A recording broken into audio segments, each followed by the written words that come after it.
যে খবরের দিকে শুরুতে নজর রাখবো, গলফগ্রিনে মহিলা খুন, মহিলার গলা কাটা দেহ উদ্ধার। যা জানা যাচ্ছে এখনো পর্যন্ত বন্ধ ঘরে খাটের নিচ থেকে উদ্ধার হয়েছে রক্তাক্ত দেহ। রাজেন্দ্র প্রসাদ কলোনি, সেখান থেকে উদ্ধার হয়েছে দেহ। বছর 30-এর মহিলার রক্তাক্ত উদ্ধার ঘিরে রহস্য। মহিলার দেহে একাধিক আঘাতের চিহ্ন রয়েছে। কি কারণে এই ঘটনা, কি এখনো পর্যন্ত জানা যাচ্ছে? সুস্মিতা প্রতিনিধি রয়েছেন সঙ্গে। সুস্মিতা, পুলিশি তদন্তে এখনো পর্যন্ত কি অনুমান?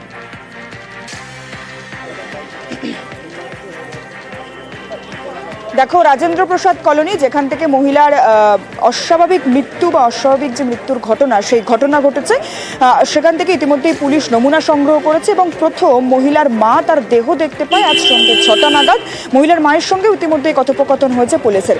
পুলিশ আধিকারিক ডিসিডিটি তিনি ইতিমধ্যেই কিছুক্ষণ আগেই বেরিয়ে গেলেন এবং তিনি যেমনটা জানালেন যে দেহে বেশ কয়েকটি ক্ষতচিহ্ন রয়েছে এবং পুলিশ সূত্রে যেমনটা খবর যে গলায় আঘাতের চিহ্নও রয়েছে। রক্তাক্ত দেহ ইতিমধ্যেই উদ্ধার হয়েছে রাজেন্দ্র প্রসাদ কলোনির যে বহুতল, সেই বহুতলের গ্রাউন্ড ফ্লোর, সেই গ্রাউন্ড ফ্লোরে খাটের নিচ থেকে উদ্ধার হয়েছে। কিন্তু কি কারণে এই খুন বা কি কারণে এই ধরনের ঘটনা, সে বিষয়ে পুলিশ এখনো পর্যন্ত তদন্ত করে দেখছে। ইতিমধ্যে তদন্তকারী আধিকারিক তারা দেহ বের করে নিয়ে গিয়েছে কিছুক্ষণ আগেই ময়নাতদন্তের জন্য। এবং একবার ছবিটা দেখাবো, এই সেই গলি, যে গলির একেবারে শেষে একটি বহুতল রয়েছে, যে বহুতলের গ্রাউন্ড ফ্লোর থেকেই মহিলার দেহ উদ্ধার হয়েছে। বছর 30-এর মহিলা, যিনি তার মায়ের সঙ্গে এই এলাকায় থাকতেন এবং যিনি সাউথ সিটিতে একটি রেস্তোরাঁয় রান্নার কাজ করতেন বলেও জানা যাচ্ছে। তার মায়ের গলফগ্রিন থানার উল্টো দিকে একটি চায়ের দোকান রয়েছে, যেখানে আজ দুপুরে তিনি মায়ের জন্য খাবার নিয়ে যান। তারপর বাড়িতে ফিরে আসার পর থেকেই এলাকাবাসী তাকে আর দেখতে পায়নি এবং তার সঙ্গে দুপুরের পর থেকে তার মা এবং পরিবারের সদস্যরা কেউ যোগাযোগ করতে পারেননি। পরবর্তী সময়ে ফোন সুইচ অফ আসে তার এবং তারপরই বাড়িতে এসে তার মা প্রথম দেখেন খাটের তলায় মেয়ের এই ধরনের একটি হাত বাইরে রয়েছে, এমন দেহ দেখা যায়। পরবর্তী সময় গলফগ্রিন থানার যারা পুলিশ আধিকারিক রয়েছেন তারা আসেন, রক্তাক্ত দেহ উদ্ধার হয়, দেহে একাধিক ক্ষতচিহ্ন রয়েছে, এমনটাও পুলিশ সূত্রে খবর। ইতিমধ্যে অস্বাভাবিক খুনের মামলা দায়ের হয়েছে পুলিশের তরফ থেকে এবং হোমিসাইড শাখা থেকে আরম্ভ করে ফরেনসিক বিভাগের যারা আধিকারিক রয়েছেন তারা ইতিমধ্যে এসে নমুনা সংগ্রহ করে গিয়েছেন। এবং যেমনটা পুলিশ সূত্রে খবর যে মহিলার গায়ে যেমন একাধিক ক্ষতচিহ্ন রয়েছে এবং তার গলায়ও রক্তের ছাপ রয়েছে। গলায় ছুরি দিয়ে বা কোনো ধারালো অস্ত্র দিয়ে কোপ লেগে থাকতে পারে, কোপ দেওয়া হয়ে থাকতে পারে, এমনটাও পুলিশ সূত্রে খবর।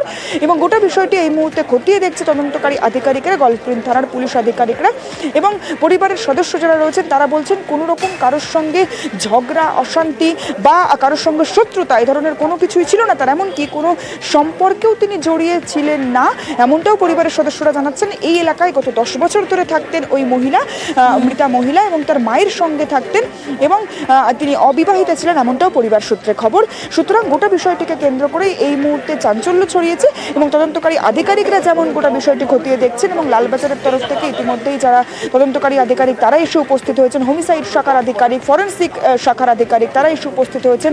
গোটা যে ঘটনাস্থল, সেই ঘটনাস্থল থেকে নমুনা সংগ্রহ করে নিয়ে গিয়েছেন তারা।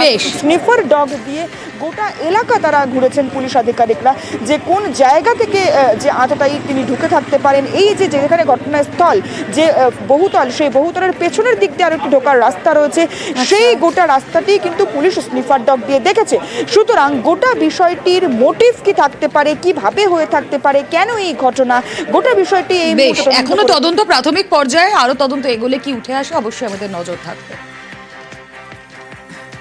আমরা জানলাম মারা গেছে, সেরকম কোনো কিছু জানতে পারিনি। আসলে দিদা ফোন করে বলছে মাসিকে খুঁজে পাওয়া যাচ্ছে না, মাসিকে খুঁজে পাওয়া যাচ্ছে না বলছে। তখন আমাদের সবার ফোনে কন্ট্যাক্ট হলো যে মাসিকে খুঁজে পাওয়া যাচ্ছে না, দেখা দেখি হলো। এবার কে এসে আগে ফার্স্ট দেখলো মাসিকে সেটাও আমরা জানি না, কারণ আমাদেরকে বডি দেখতেও দিচ্ছে না, ঢুকতেও দিচ্ছে না, পুরো সিল করে দেওয়া হয়েছে। ওনার তো কোনো সেরকম কারোর সাথে সম্পর্ক খারাপ ছিল না, উনি জাস্ট ফ্র্যাঙ্ক, সবার সাথে মিলে মিশে, সবার সাথে ইয়ার্কি ঠাট্টা সব রকম ভাবে উনি সবার সাথে, কারোর সাথে শত্রুতা বলে যিনি করেছেন তারা যেন শাস্তি পান।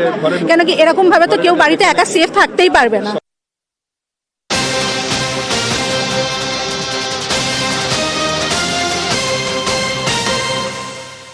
আর এবার জনস্বার্থে করা হাইকোর্ট মধ্য কলকাতায়, অর্থাৎ সেন্ট্রাল এভিনিউ, চাঁদনি চক, রানী রাসমণি, সেখানে মিটিং মিছিলে আপত্তি আদালতের। মধ্য কলকাতায় মিটিং মিছিলে আপত্তি আদালতের। আরজি কর ইস্যুতে মিছিলের মামলায় করা হাইকোর্ট। কথা বলবো, আমাদের প্রতিনিধি অর্ণব হাজরা রয়েছেন সঙ্গে। অর্ণব, দেখো, মধ্য কলকাতার হাট বলা হয় যেতে, Dharmatala, Dorina Crossing, Chittaranjan Avenue, S N Banerjee Road, এই যে চত্বরটা রয়েছে এই চত্বরটা কার্যত হৃৎপিণ্ড এবং এখানে যদি কোনো রকম ভাবে রাস্তা অবরুদ্ধ হয় কার্যত তার পুরো প্রভাবটা গিয়ে পড়ে কার্যত কলকাতা জুড়ে। এবং বিচারপতি তীর্থঙ্কর ঘোষের বেঞ্চে আরজিকর রায় 18ই জানুয়ারি তার আগে একটি মিছিলকে ঘিরে মামলা হয় এবং সেই মিছিলে অনুমতি পুলিশ না দেওয়ার কারণে মামলা করায় কলকাতা হাইকোর্টে। এবং সেই সময়তে বিচারপতি তীর্থঙ্কর ঘোষ নিজের অভিজ্ঞতা এবং একই সঙ্গে তিনি স্পষ্টভাবে হুঁশিয়ারি দিয়ে জানান আগামী দিনে তিনি যদি পুলিশি নিষ্ক্রিয়তা বা পুলিশি সক্রিয়তার মামলা শুনানি করেন সেক্ষেত্রে মধ্য কলকাতার প্রাণকেন্দ্র এই সমস্ত জায়গায় তিনি কোনো মিছিলে অনুমতি দেবেন না।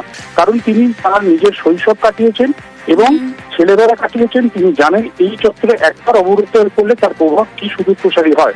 কাজেই আগামী দিনে এই কলকাতার একটা অনুরূপ কলকাতা তৈরি হতে যাচ্ছে new town, Rajarhat, new town, এই সল্টলেকের পুরো এই বিস্তীর্ণ অঞ্চলে। সেখানে সমস্ত ডিপার্টমেন্ট আস্তে আস্তে শিফট করছে। রাজ্য সরকারকে পরামর্শ দিচ্ছি, রাজ্য সরকার সেখানে কোনো একটা নির্দিষ্ট জায়গা দেখুক, সেখানেই মানুষ বা যে কোনো গণতান্ত্রিক ভাবে সেখানে মিছিল বা অন্য ধরনের আন্দোলন করা যেতে পারে।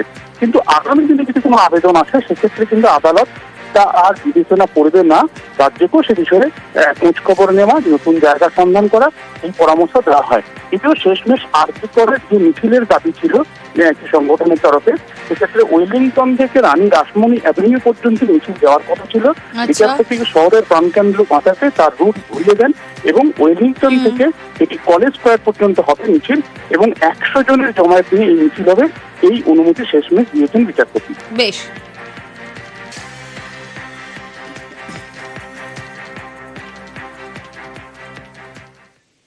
আর এবার বাঘা যতীনের ছবি। হেলে পড়া বাড়ি সোজা করতে গিয়ে যেখানে যত বিপত্তি, কারণ কলকাতার মাটি নরম, আর এই নরম মাটিতে হেলে পড়া বাড়ি যেভাবে সোজা করতে হতো সেভাবে বাঘা যতীনে করা হয়নি, আর এর জেরেই ভেঙে পড়েছে বহুতল, এমনটাই মত এক্সপার্টদের।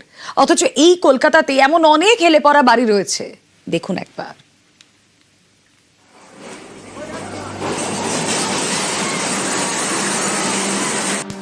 মাসখানেক আগে হেলে পড়ে বহুতল।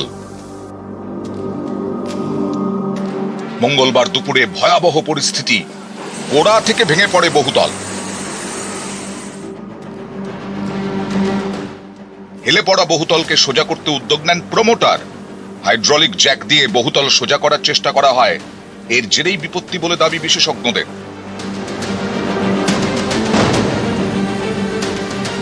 বাড়িকে তলা থেকে ফাউন্ডেশনের তলায় জ্যাক দিয়ে তুলতে চেয়েছে। আসল কথা এটা যখন তুলতে হবে অনেকগুলো জিনিস দেখতে হবে। একটা হচ্ছে যেখানে জ্যাকটা বসানো হচ্ছে, এই যে জ্যাকের ছবিটা ইটের গাঁথনি করে তার উপর বসিয়ে এখান থেকে বাড়িটা কেটে দিয়ে ওপরে তোলা হচ্ছে। তুলতে গিয়ে সব জ্যাক একসঙ্গে কাজ না করলে দেখতে পারে, চারিদিক থেকেই জ্যাক দিয়ে তুলতে হবে, একটা দিক ধরে তুললে হবে না, অথবা এখানে একটা দিক ধরে তুলতে গেছিল।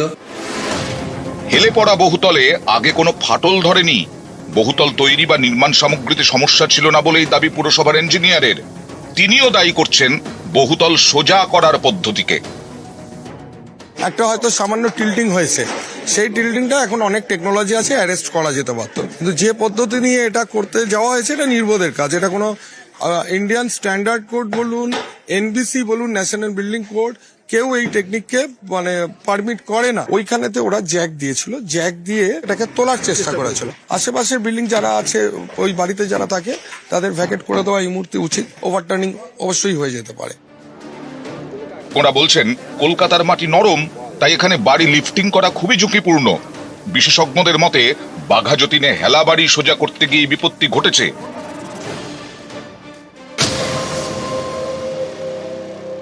এই বাড়িটা 10-11 বছর আগে হয়েছে, নরম মাটির ওপরে।